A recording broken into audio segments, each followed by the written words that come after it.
C'est une question difficile parce qu'on voit qu'aujourd'hui, il y a une tension entre trois modèles, si je puis dire, européens. Est-ce qu'on va vers une Europe intégrée ou une Europe des nations? Est-ce qu'on va vers une Europe européenne ou une Europe atlantique? Est-ce qu'on va vers une Europe démocratique ou une Europe autoritaire?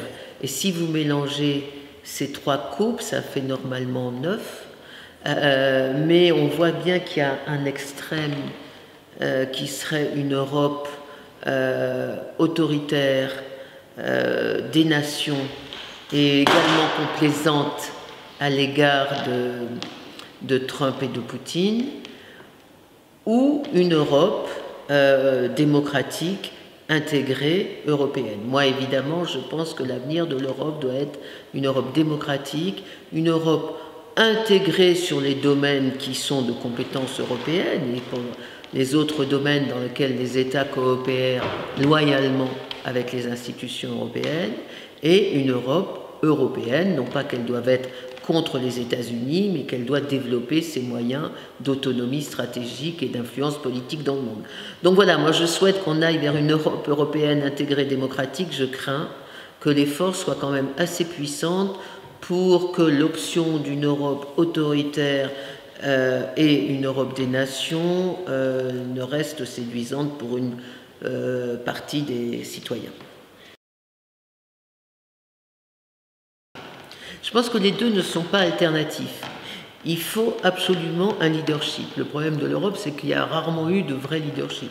Donc il faut qu'il y ait un leadership, et le leadership franco-allemand s'impose encore plus aujourd'hui que la Grande-Bretagne est partie. C'est-à-dire que le poids du couple franco-allemand sans les Anglais est beaucoup plus fort aujourd'hui qu'il ne l'était avant 2016.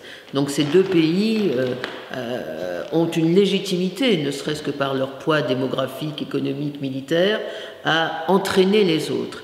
Mais je crois qu'il ne faut pas s'en tenir à ce couple-là. Moi, j'ai un couple franco-allemand +2, c'est-à-dire ma formule, c'est 2+2, la France et l'Allemagne, l'Italie et l'Espagne. Évidemment, l'Italie, maintenant, avec les élections, on ne sait pas trop ce que ça peut donner, mais je pense que c'est ça le vrai cœur, le vrai moteur de l'Union européenne. Si ces quatre-là sont d'accord, ils n'auront pas de mal à amener les autres pays à rejoindre leur position.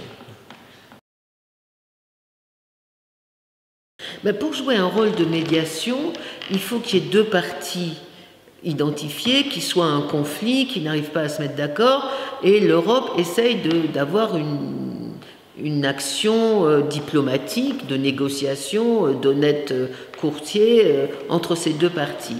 Et ça, évidemment, si l'Europe peut le faire, elle doit le faire. Il y a des conflits dans le monde, par exemple le conflit israélo-palestinien, où il y a deux parties, où il y a une solution diplomatique qui est connue, reconnue par la communauté internationale, qui est deux peuples, deux États dans des frontières sûres et reconnues, et pour lequel l'Europe pourrait effectivement jouer un rôle de médiateur, sauf qu'elle ne le fait pas parce que ni Israël ni les Américains ne lui laissent la place.